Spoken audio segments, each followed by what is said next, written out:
Hello everyone, welcome back to my channel. My name is Andrea, and in this channel we talk all things edtech, online teaching, business, mindset, and yeah, like everything that's related to teaching in general.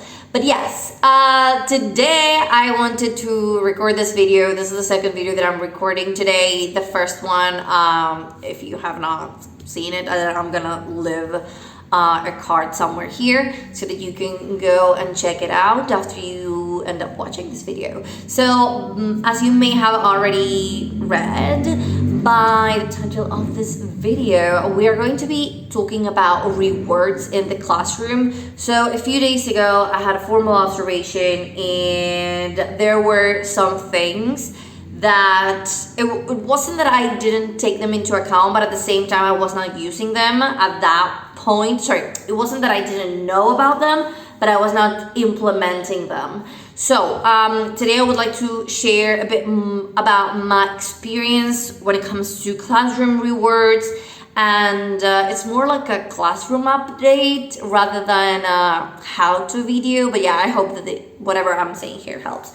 So basically what I used to use as a classroom reward first was, okay, I would just write the names of the students at the beginning of the lesson. I would write them on the board, and then if they participated during certain activities, then they would get a star or a happy face. For me, stars are easier to draw, but yeah, anyway, they would get a star. And after, I would tell them, okay, so in this activity, if you answer correctly, then I'm going to give you a star. It doesn't have to be like in every activity, but I would literally tell them, if you reply to my questions correctly, then you will get a star. So of course I try to make everyone speak so that everyone, of course, had the possibility of getting a star. But yeah, so that's basically what I did, and I was like rewarding like knowledge, and that was something that came up during my observation. However, that was the first thing that I implemented. Then the second thing that I implemented, and that's when I was observed, I gave every student 3 stars at the beginning of the lesson, so that to just like level the playing field. So these 3 stars were not for like knowledge or something. They were not as a way of rewarding knowledge, but as a way of controlling their behavior during the lesson. So everyone would get 3 stars, and then if they participated and whatever they said during their participation was right, then they would get a different kind of star. Like, I was just like, the first 3 stars were all blue, and then if they participated and they answered my questions correctly, then they would get a red star. And what happens with the blue star? So basically you could only lose a blue star if you were not behaving like properly. Basically, if you were yelling, or if you were not doing the activities, or if you were doing anything else apart from what I was asking you to do. And so they would lose a star. Like, okay, I'm calling your name 3 times, you lose a star. I'm calling your name 3 more times, you're losing a star. So for me, that was a way of like controlling, but also giving them opportunities to like correct their behavior. I don't like how that sounds, like correcting behavior, but yeah, I don't have like a better phrase to explain it, but that was basically, it's because we're basically conditioning students with just stars. But anyways, I would use that as a way of encouraging good behavior in the classroom. And after, if they don't, so once they lose all of their stars, all of the 3 stars, all of the 3 blue stars, then they would get time off. So that was basically what I thought of.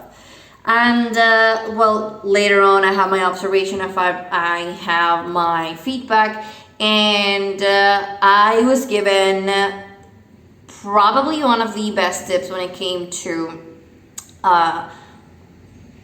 not like a reward system, but not only when it comes to like behavior in general, but all and like answering things correctly and stuff like that. Like not assessing knowledge, but like assessing the student, like the student's participation in the classroom as a whole. So I'm going to explain that in a moment. So basically, what I was told is that, of course, this teacher who told me this told me that she had different categories for different like types of behavior, like expected behavior from students. So for example, now where we could work with the whole, the Pandora, and I cannot say that otherwise like my video might get flagged, so yeah, anyways, so for example, wearing a mask, okay, listening to instructions, staying in your seat, asking for help, raising your hand instead of just like standing up or just coming like to where I am, like raise their hands.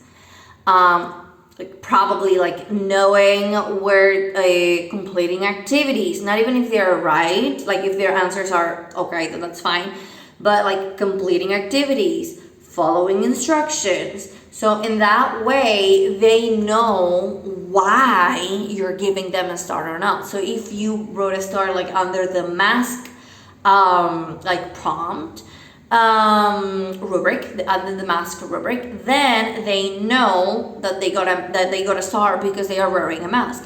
If they got a star under the listening instructions rubric, then they know that they got a star because they were listening to instructions. So you more or less get the idea. So they know exactly why they are getting a star or not. So is it more time consuming? I would say yes, but I think that when they are first starting out, it's easier for them to understand what is expected and what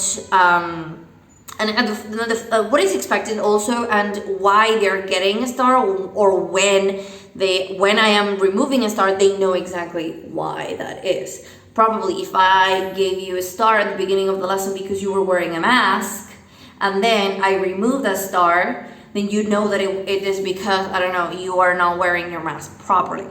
So they know what they need to, what type of behavior, what exactly it is that they need to be correcting. So that's something that I am implementing as of yesterday. And to be honest, I believe that it did help with the classroom, with my classroom management.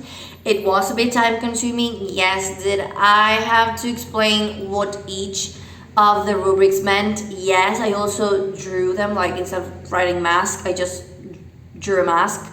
But yeah, so that's something that I've been doing, and hopefully I might be able to update you on this.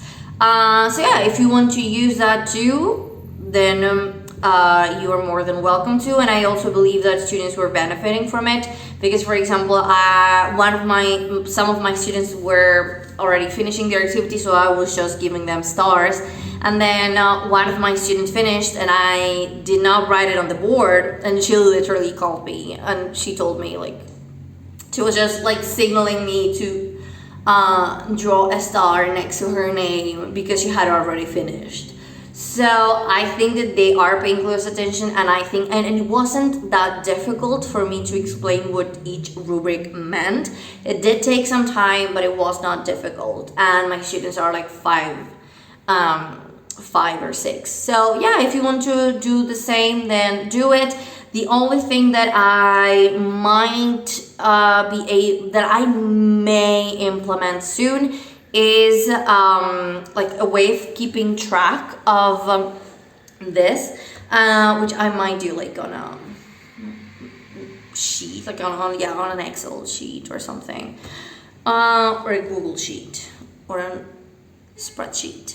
Anyways, so that's something that I'm doing, and also I am giving them after every lesson. I am keeping track of their behavior and their overall behavior and their overall participation. So at the end of their notebooks, again, this is not sponsored, but like if this brand would like to sponsor me, I'll be more than happy. So you have this, and then at the back of their books, this is the front, at the back of the book, of their notebooks, I gave them like a table which had, well, let's see, like the date, behavior, participation, and another column which was for like my signature. So under the behavior and participation columns, I put like 3 happy faces. So I'm not quite a believer when it comes to like giving sad faces, but like let's say that the first happy face was like that's material for a meme. Anyway, so the first one was like that. The second one was more like, and the third one was more. Okay, so yeah. The first one is not like a sad face, but at the same time it's not as happy as the third one. And they know, like, that would be like on a scale from 1 to 3, 3 being the best and 1 being the worst, that a 1 is not, like the first face is not something that you would want to get. So after every lesson, I ask them to open their notebooks to show me the table, and I write the date. I color the right start using one of like highlighter. You can use whatever you want, but I just use a highlighter. I color the face, okay, that I think they like deserve, and I write then I sign that date. So that in that way I can keep a record of how well they are behaving and how well they are participating. And it's also for their parents to keep a record of how their kid is doing during the lessons, like in an overall, like from an overall perspective, like how they're behaving and how they are participating. So yeah, so that's something that I've been implementing. Of course, I'll let you know how that's going. So far, I think it's been great. But yeah, let's see how that goes. I'll keep you posted, and I might like upload like a tutorial on how I did the one that like the behavior and record, the behavior sheet, or the participation record sheet for their notebooks, as well as if I decide to make a spreadsheet with the other rubrics, then I will show you how I'm doing it. And yes, I'll see you I hope you like this video. If you'd like to see more content like this one, then make sure to subscribe and like this video and comment down below. If you happen to have any other, like your opinion, if you happen to have any other types of like reward system that I might benefit from, then you're more than welcome to share, and I'll be reading your comments. I'll see you in the next video. Thanks so much. Bye bye.